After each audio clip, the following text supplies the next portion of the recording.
বিসমিল্লাহির রহমানির রহিম। বিশ্ব আধ্যাত্মিক জ্ঞান সঞ্চার দরবার শরীফের প্রতিষ্ঠাতা আমার মুর্শিদ কেবলা গাউসুল আজম শামীম আলী চিশতির দরবার হইতে আমি অদম শাহ আলম আপনাদের সকলকে জানাই আন্তরিক শুভেচ্ছা ও অভিনন্দন। আমার মুর্শিদ কেবলা গাউসুল আজম শামীম আলী চিশতির দরবার হইতে আবারও কিছু আলোচনা নিয়ে আপনাদের সামনে হাজির হইলাম।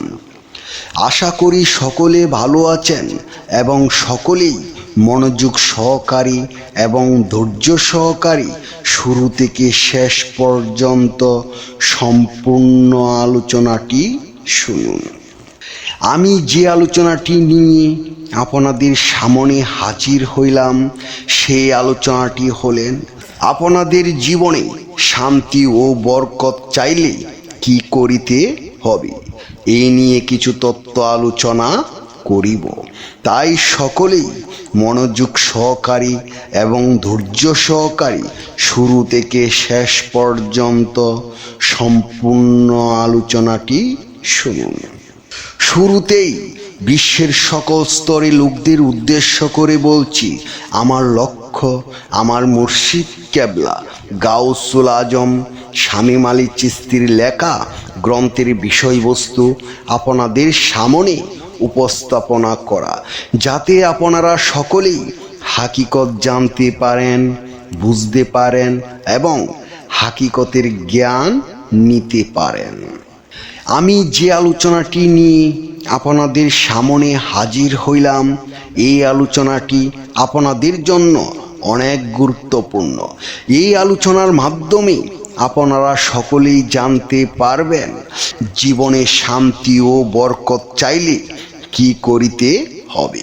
তাই সকলেই মনোযোগ সহকারী এবং ধৈর্য সহকারী শুরু থেকে শেষ পর্যন্ত সম্পূর্ণ আলোচনাটি শুনুন।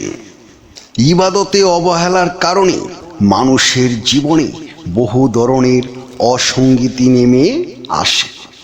মুমিন যখন ইবাদতে অবহেলা করে তখন আল্লাহ তাকে সতর্ক করার জন্য বিভিন্ন রকম বেরি পরিবেশের সম্মুখীন করে, যাতে তারা সচেতন হয়ে আল্লাহর জিকিরে মনোনিবেশ করে। জীবিকা সংকুচিত হয়। ইবাদতে অবহেলার একটি নগদ শাস্তি হলো জীবিকা সংকুচিত হয়ে আসা, যা মানুষকে অস্থির করে তোলে। এর প্রভাবে ঘরে ঘরে বহু ধরনের অশান্তি তৈরি হয়। মানসিক চাপ থেকে শুরু করে শারীরিক অসুস্থতাও জেঁকে বসে। পবিত্র কোরআনে মহান আল্লাহ এই ব্যাপারে আগেই সতর্ক করেছেন। এরশাদ হয়েছে, আর যে আমার স্মরণ থেকে মুখ ফিরিয়ে নেবে তার জন্য হবে নিশ্চয়ই এক সংকুচিত জীবন। আমি তাকে কিয়ামতের দিবসে উঠাবো অন্ধ অবস্থায়। তাই মুমিনের উচিত সর্বদাই ইবাদতে থাকা।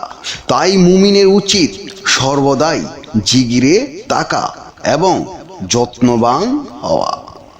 সাধ্য অনুযায়ী সর্বদাই মালিককে স্মরণে রাখা। তাহলে আল্লাহর রহমতে মানুষ কখনো অস্থিরতা অনুভব করবে না। শাস্তি স্বরূপ চাপিয়ে দেওয়া অভাব অনটন আসবে না। পরিবার থেকে বরকত উঠে যায়। ইবাদতের প্রতিটি উদাসীনতা মানুষের জীবন থেকে বরকত তুলে নেয়। আর যারা ইবাদতের প্রতি যত্নবান হয় তারা আল্লাহর প্রদত্ত বিশেষ রহমত ও বরকত অনুভব করে। বোঝা গেল ইবাদতের সঙ্গে বরকতের একটি সংযোগ রয়েছে। বিষয়টি পবিত্র কোরআনও সমর্থন করে। পবিত্র কোরআনে মহান আল্লাহ পাক বলেছেন, আর যদি তারা তাওরাত, ইনজিল ও তাদের নিকট তাদের রবের পক্ষ থেকে যা নাজিল করা হয়েছে তা কায়েম করত, তবে অবশ্যই তারা আহার করত তাদের উপর থেকে এবং তাদের পদতল থেকে। তাদের মধ্য থেকে সঠিক পথের অনুসারী একটি দল রয়েছে এবং তাদের অনেকেই যা করেছে তা কতই না মন্দ। আল্লাহর বিধান পালনে যত্নবান হলে রিজিকে বরকত পাওয়া যায়। অন্তর কঠিন হয়ে যায় ইবাদতের অলসতা ও অবহেলার ফলে অন্তর কঠিন হয়ে যায়। অবহেলাকারী আল্লাহর রহমত থেকে বের হয়ে যায়, আর যে আল্লাহর রহমত থেকে বঞ্চিত হতে শুরু করে তার জীবনে অশান্তির আমানিশা নেমে আসাই স্বাভাবিক। ইবাদতে অবহেলাকারীর ব্যাপারে এরশাদ হয়েছে, এতএব সেই ইবাদতের আদায়কারীর জন্য দুর্ভোগ যারা নিজেদের ইবাদত ব্যাপারে উদাসীন। লাঞ্ছনার শাস্তি অবধারিত হয়ে যায় ইবাদতে অবহেলা ও পাপের মধ্যে ডুবে যাওয়া আল্লাহকে রাগান্বিত করে তোলে। ফলে অবহেলাকারীর জন্য ধ্বংস অবধারিত হয়ে যায়। পবিত্র কোরআনে এরশাদ হয়েছে, তাদের পরে আসল এমন এক অসৎ বংশধর যারা ইবাদত বিনষ্ট করল এবং কুপ্রবৃত্তির অনুসরণ করল, সুতরাং শীঘ্রই তারা ধ্বংসের সম্মুখীন হবে। আল্লাহ যাদের ধ্বংস করার ঘোষণা দিয়ে দিয়েছেন তাদের দুনিয়া আখিরাতের লাঞ্ছনা অবধারিত। বিপদ আপদ ও অনিশ্চয়তা দেখা যায় ইবাদতে অবহেলা করে মানুষ নিজে নিজের বিপদ ডেকে আনে। পৃথিবীটা তার জন্য সংকুচিত হয়ে ওঠে। অনিশ্চয়তা ও দুশ্চিন্তা তাকে সব দিক থেকে ঘিরে ধরে।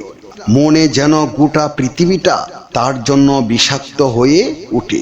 এর কারণ মানুষের হাতের কামাই, যা সে আল্লাহর বিমুখ হয়ে অর্জন করেছে। পবিত্র কোরআনে এরশাদ হয়েছে, মানুষের কৃতকর্মের দারুণ স্থলে ও সমুদ্রে ফাসাদ প্রকাশ পায়, যার ফলে আল্লাহ তাদের কতিপয় কৃতকর্মের স্বাদ তাদের আস্বাদন করান, যাতে তারা ফিরে আসে। এতএব জীবনে শান্তি ও বরকত চাইলে অবশ্যই ইবাদতে যত্নবান হতে হবে। আজকের আলোচনার সর্বশেষ কথা হলো নিজেকে চেনা ও জানা। নিজেকে জানা মানে শুধু নাম, পেশা বা রূপ জানা নয়, বরং আত্মার উৎস, উদ্দেশ্য ও শেষ গন্তব্যে পৌঁছানো। যে নিজেকে চিনতে পারল সে তার রবকে চিনতে পারল, আর যে রবকে চিনল সে প্রকৃত মুক্তি ও শান্তি লাভ করল। নিজেকে নিজে চেনা যাবে না, তাই নিজেকে চেনার জন্য একজন চেনা লোক প্রয়োজন, আর সেই চেনা লোকটি হবে একজন কামেল মুর্শিদ। আকাশ পাতাল খুঁজে কেউ পাইল না মাওলার সন্ধান, কামেল পীরের কাছে গেলে দেখাবে তার আসল স্থান। হে বিশ্ববাসী, আমি সকলের উদ্দেশ্য করে বলছি, আমাদের অবশ্যই নিজেকে চেনার জন্য একজন কামেল মুর্শিদের কাছে যেতে হবে। যে নিজেকে চিনে সে আপনাকে চিনাতে পারবে। তাই সর্বপ্রথম আমাদের নিজেকে চিনতে হবে। যখন নিজেকে চেনা হবে তখন রবকে চেনা হবে। তাই আমাদের সকলের একজন কামেল মুর্শিদ প্রয়োজন। হে বিশ্ববাসী, আমি সকলের উদ্দেশ্য করে বলছি, যদি কোনো কামেল মুর্শিদের সন্ধান না পান তাহলে আপনারা সকলেই ইউটিউবে যাইয়া শামীম আলী চিশতি লিখে সার্চ করেন, তাহলেই পেয়ে যাবেন কামেল মুর্শিদের সন্ধান। সকলে দেখুন একজন কামেল মুর্শিদের চেহারা সুরত কি রকম হয়। সকলে শুনুন একজন কামেল মুর্শিদের কণ্ঠ ও কথার ধরন কি রকম হয়, যাকে দেখলে আপনাদের ভিতরে প্রেম জাগ্রত হবে। যদি ভালো লাগে তাহলে বিশ্ব আধ্যাত্মিক জ্ঞান সঞ্চার দরবার শরীফে চলে আসুন। আমি আমার মহান শিক্ষকের শিক্ষা অনুযায়ী যতটুকু শিখেছি, হয়তো কিছুই শিখতে পারি নাই, তারপরও যতটুকু শিখেছি আমার মহান শিক্ষকের কাছ থেকে। আপনাদের সকলের নসিবেও এমন শিক্ষক মহান আল্লাহ তাআলা দান করেন। যার ভিতরে কোনো অহংকার নেই, যার ভিতরে কোনো অহমিকা নেই, যার ভিতরে কোনো হিংসা নেই, ছোট বড় কোনো বাছবিচার নেই, সবাইকে সমান তালে ভালোবাসা প্রদান করেন, তিনি আর কেউ নন, তিনি হলেন আমার মহান পীর কেবলা জান গাউসুল আজম শামীম আলী চিশতি কামেলে মুকামেল। জয় গুরু, জয় সুফিবাদ, জয় হোক পাক পাঞ্জাতন, জয় হোক বিশ্ব মানবতা, সুখী হোক সকল জীব। আমি যে আলোচনাটি আপনাদের সামনে করেছি, এই আলোচনাটি আপনাদের কাছে কতটুকু ভালো লেগেছে? যদি ভালো লেগে থাকে তাহলে আমাদের এই চ্যানেলটি সাবস্ক্রাইব করে দিবেন, সামনে ভালো ভালো আলোচনাগুলো পেয়ে যাবেন। এবং আপনারা সামনে কী ধরনের আলোচনা চান আমাদেরকে কমেন্টে জানাবেন, আমরা চেষ্টা করিব আপনাদের পছন্দ মতো আলোচনা নিয়ে আসতে। আমার এই আলোচনাটি করতে যাইয়া কথা বা স্বাচ্ছন্দ্যে যদি কোনো ভুল হয়ে থাকে, সকলেই আমাকে ক্ষমা ও সুন্দর দৃষ্টিতে দেখবেন। সকলেই আমার জন্য দোয়া করিবেন, আমি যেন আপনাদের সামনে ভালো ভালো আলোচনাগুলো নিয়ে আসতে পারি এবং শোনাইতে পারি। সর্বশেষে সকলের চরণে হাত রেখে একটি কথা বলতে চাই, আল্লাহ গোপনেরও গোপন, সেই গোপনকে পাইতে হলে একজন কামেল মুর্শিদের কাছে যাইয়া বায়াত গ্রহণ করে সেই গোপন ইবাদত ও গোপন সাধনার মাধ্যমে আল্লাহকে লাভ করিতে হইবে। সকলে ভালো থাকবেন, সুস্থ থাকবেন। আল্লাহ হাফিজ।